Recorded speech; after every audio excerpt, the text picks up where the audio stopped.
students. Today we shall start with chapter civics, chapter number 4, that is the Indian judicial system.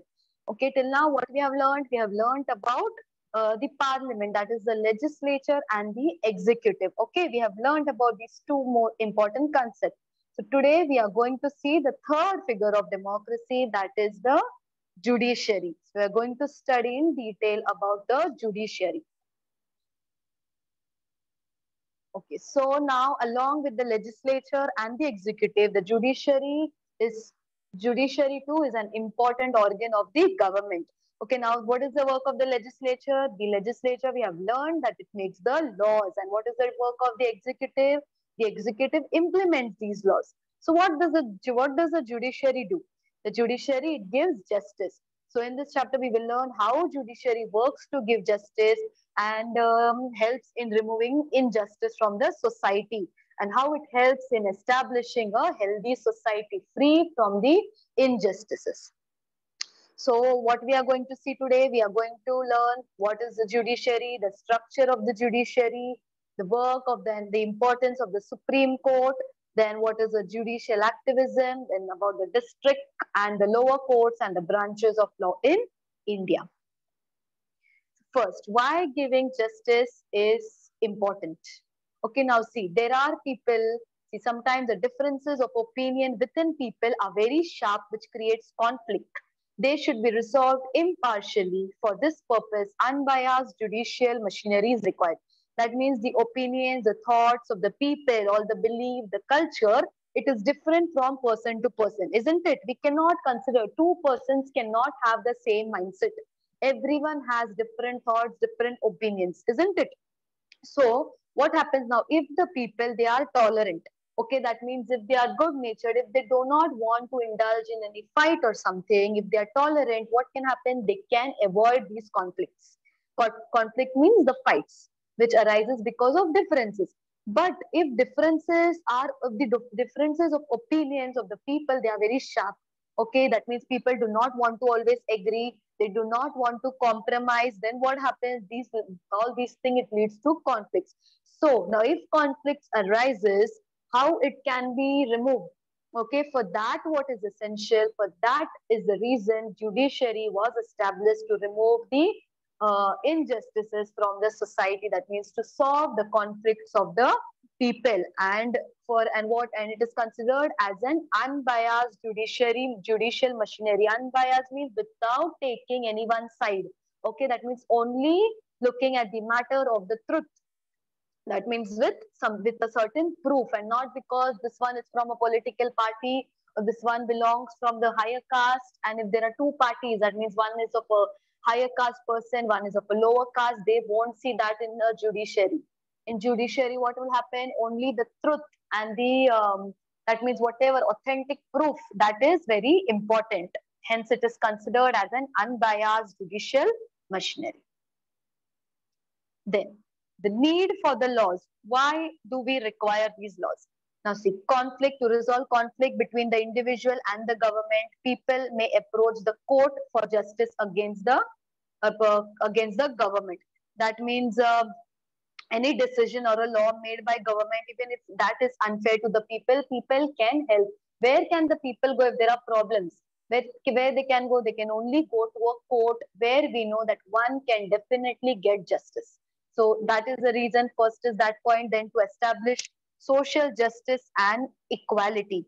That means the government, it tries to implement the objectives of social justice and equality and everything, all these things, where it is guaranteed in the Constitution. About Constitution, you must have learned in your standard 7th in detail about our Indian Constitution.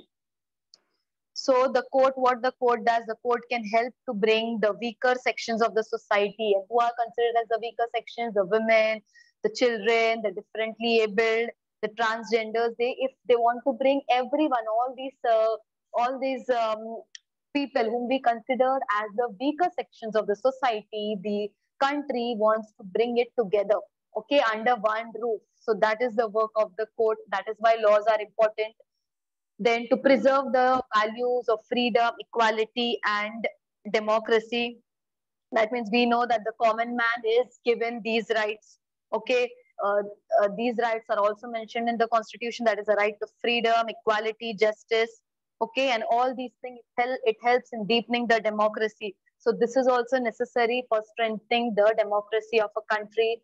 Then to make fundamental rights available to citizen and to protect the rights of the people, then to protect the rule of law. That means all these reasons, because of all these things, because of conflicts, when conflicts arises, differences of opinion arises, a court plays a very important role in solving the disputes of the people.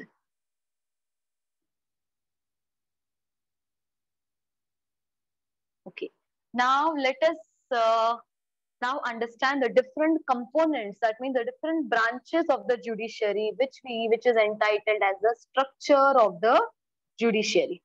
Now here you can see the structure of the judiciary. India, we know, is a union of states, and we have the center, that is the one center, and we have at the center, and we have the constituent states, which has a separate legislature and an executive. Okay, that means there are different legislature and executive for the states and for the center, but for the entire, that is for the whole of India, there is only one judicial system. Okay, that means there is no division of courts between the center and the states. And this means that the judiciary in India, it is considered to be an integrated system. Integrated, why it is said integrated? Because it is not divided between the state and the central government. So, and who is at the apex? That means at the top, the Supreme Court is at the apex, that is at the topmost, where one can easily, every problem, if there is something, a bigger problems, they can always go to the Supreme Court. So Supreme Court is considered as the highest court in India, at the apex. Apex means at the main center, the main court under which there are different courts. So at the apex, there is a Supreme Court. Then below that, we have the high courts. Below the high courts, we have the district and the criminal courts, and then the lower panchayat, that means the village panchayats. Okay, so this is the structure of our country, structure of the judiciary. That means at the top we have the Supreme Court, then the High Court, and then followed by the district and the district courts and the panchayats. So now let us see about the Supreme Court. Now the Supreme Court is, as I told you, is the highest court of India. That is, it is considered as the apex court. And the Chief Justice of India heads the Supreme Court of India. Who heads the Supreme Court of India? It is the Chief Justice of India. And how is the Chief Justice appointed? The Chief Justice of India is appointed by the President of our country. And not only the Chief Justice, even the other judges of the Supreme Court is appointed by the President. And by convection, the senior most judge of the Supreme Court is appointed as the Chief Justice. By convection means by a tradition. Okay, it is a tradition that the senior most judge of the Supreme Court, there are judges appointed by the President, and of that, who is the senior most person, that is the senior most judge who has a lot of experience. When a person becomes senior, when he has a lot of experience in that field, so the senior most judge, he is appointed as the Chief Justice of India. And that Chief Justice, he becomes the head of the Supreme Court. Then the next we have about its composition. That means the judge of the Supreme Court, or the judges of the Supreme Court, he has to be a citizen of India. Then he has to be experienced. So he has to serve as at least a minimum of 10 years in a high court. That means he has to be a high court judge for at least a minimum of 10 years. Then he can serve the court till he is 65 years of age. So what is the age limit of the judge of the Supreme Court? The retirement age of the judge of the Supreme Court is 65 years, and that of the High Court is 62 years. So do not get confused. The retirement age for High Court is 62, and that of Supreme Court is 65. Then there are the salaries of the judges are drawn from the Consolidated Fund of India. That means all the account of revenue, the tax which is collected, which is with the government, out of that the salaries are given to the judges. Then personal criticism cannot be made on judges for their acts and decisions, because see, the court gives a final order. Okay, whatever it is, the final order is given by the court, and that has to be abided by each and everyone. So no one can question them. We cannot criticize their decisions. Then the parliament cannot discuss the decisions of the judges. Okay, then what are more functions? The main functions of the Supreme Court of India, it includes solving disputes between the state and the union government, then hearing the appeals of the High Court and providing necessary advices. That means as a federal court, it has a responsibility to settle disputes. Disputes mean that only the clashes, the different opinions, which occurs between the union and the states. Okay, it has the right. That means the federal court, that means the Supreme Court, it can solve all the main disputes, all the important, and which cannot be solved at the lower courts. Okay, that decisions, that problems can be solved at the Supreme Court. Then to review decrees and orders of lower court and also review its own decision.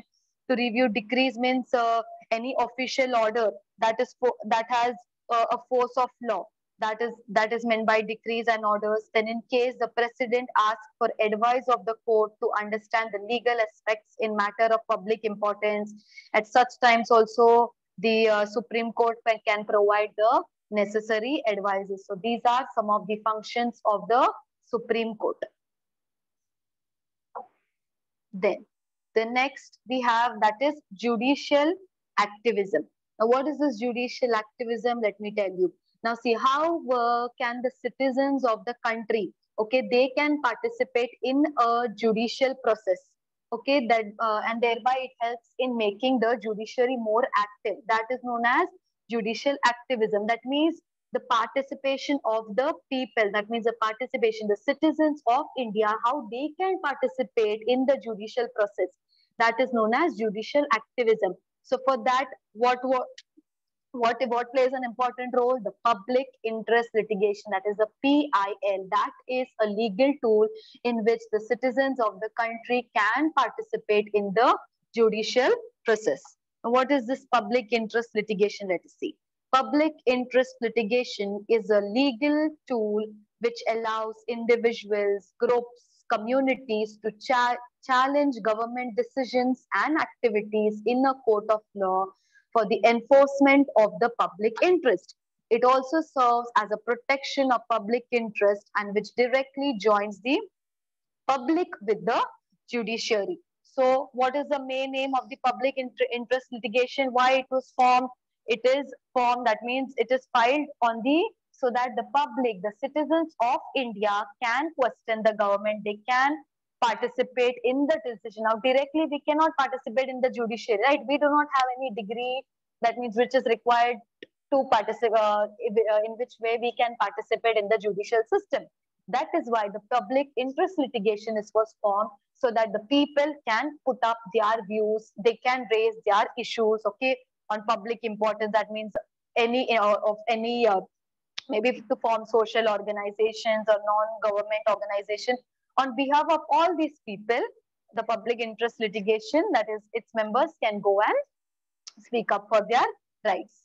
And on this, when the public interest litigation that happens, what the court does, the court listens, the court hears over these questions raised by the people, and it takes a decision according to it, according to the interest of the public. So in this way, judicial activism means the people, that is the citizen, can participate in the judicial process, and it can make the judiciary more active, and they will even come to know more about the people, what problems the people are facing and what are their personal interests. Then we have the second court, that is after in the order after the Supreme Court, we have the High Court. Now in every High Court there is a Chief Justice and many other judges whose number is defined by the President of India. And appointment of the judges, the Chief Justice of a High Court is appointed by the President with the consultation of the Chief Justice of the Supreme Court and the Governor of the state. So how are they appointed? Even they are appointed by the President, but the President takes consultation, that means the advice of the of the Chief Justice of that is the Chief Justice of the Supreme Court, the Chief Justice of India. He takes consultation, that means advises from that, and then appoints the judges of the High Court. And how many High Courts are there in India? There are 24 High Courts in India. Okay. So there is a Chief Justice, along with there are other judges in the High Court, just like same as the Supreme Court. Even in the Supreme Court, there is a Chief Justice, and then there are the other judges. So same is with the High Court as well. And all the judges of the High Court, they are appointed by the President after taking the consultation, that is after taking the advice of the Chief Justice of India. So, and what are the functions of the High Court? The High Court, it helps to supervise and maintain control over the lower courts. Now, whatever are the lower courts are there, that we will see after this, that is about the district courts, where small disputes, okay, are being solved. Those, so that control is also under the hands of the High Court. So the High Court, it supervises and it maintains whatever problems are with the lower courts. Then the authority to give orders to protect the fundamental rights of the citizens of India. Then the governor seeks the advice of the High Court while appointing the judges in the district court. So that means the judges of the district court are appointed by the governor. So while appointing the judges of the lower courts, the governor takes the advice of the High Court. So see, this is a hierarchy. Everyone is dependent on the other in the formation process. As see, if for the judges of the High Court, the advice is taken from the Supreme Court. Then when they want to appoint the judges of the district and the lower court, at that time the advice is taken from the judges of the High Court. So this is about the functions of the High Court and how they are appointed.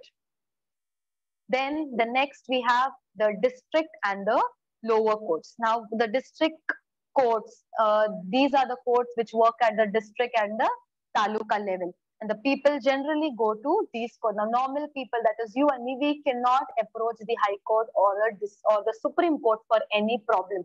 So the small courts are being small courts are made so that people can raise their problems, their issues in the smaller courts. Now in that also there are branches of law in India. There are two main branches of law in India. That means there are two separate courts depending on the problems, depending on the conflicts of the people. So what are those two branches? One is the civil law and the second one is a criminal law. So remember, there are two branches of law. First is the civil and the criminal law. Now what comes under civil and criminal law? Let's see. The civil law, it deals with conflicts which affect or interfere with the rights of a person. Okay, which means that when there is interference of the right of the person, right of any individual, for example, conflicts regarding land and property. Now everyone has a right to own a land and property, but if some other person is coming and demanding for that right that it is mine, okay, without any legal notice or something, at that point of time, a person can approach the civil court. Then regarding property, we know there are lots of fights regarding properties, isn't it? If in villages also, even in your families, it must be there. If there are joint families, there always arises a problem of property. So if there are problems of property, at that time also the person can consult a civil court. Then in terms of rent agreement, divorce, okay, such things come under the civil law. Divorce also we know has become a trend, we can say nowadays. We can hear divorce here and there nowadays. So at that point of time, even for a divorce case, it is filed in a civil law. So when all these things, when people file complaint regarding a petition in the in such type of court, then the court finally calls them. Okay, there is a different process as well for the court also, and finally it gives a decision. So such matters of regarding property, land, rent, divorce, the rights of a people, that comes under civil law. And the next, then, what is a criminal law? Criminal law means a serious crimes the crimes which occur. Okay, that comes under criminal law. And what kinds of crimes we hear? We know theft, robbery, dowry, asking of money from the bride's family, murders, robbing the houses of the people. When such things are happening, all these things are considered as criminal crimes, okay, and these crimes and such crimes approaches, one can approach a criminal law. And that means the branch of criminal law. So in this also what happens, what is the first step? The first step is to file an FIR. That means a first information report with the police. That means the person has to approach the police station and first file an FIR. And after that, what happens? After you file, the police, he will come for investigation. The investigation process starts. Okay, the police will investigate into the matter, and then a petition is filed in the court. If the police officer who comes, if he feels that okay, whatever problem it is right, okay, he will investigate. He will ask for different questions according to the matter, whatever is the matter. And if that is true, then he will file a petition in the court. We cannot directly go to a court. Okay, the police will file a petition in the court, and then if the charges are approved, okay, if the whatever decision the court takes later on, that will be the final decision, and according to it, the punishment will be given. Whatever punishment, depending on the crime, maybe it can be for 3 years jail or lifetime imprisonment. That depends on what is the crime and the punishment which is given by the judges. So in this way, the Indian judiciary, it has made a significant contribution in the development of a country. Because of the judiciary, because of the judicial system, there is development in the country, because the judiciary is giving justice for the people. It is removing all the injustices of the country. So in this way, it is helping in the development of our country.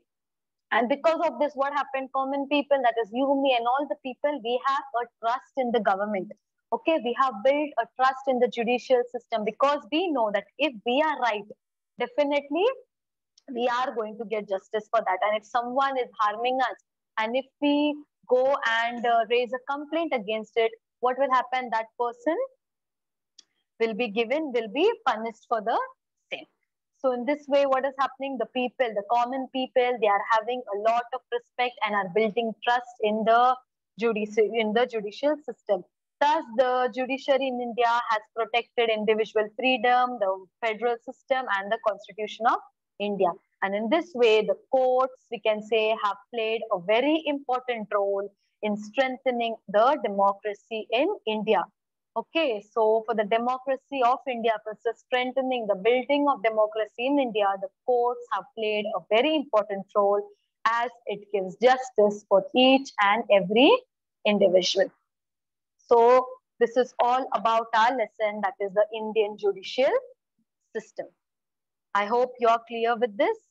You have understood how the judicial system, what is the structure of the judiciary, and how one can approach the courts and how one can attain justice.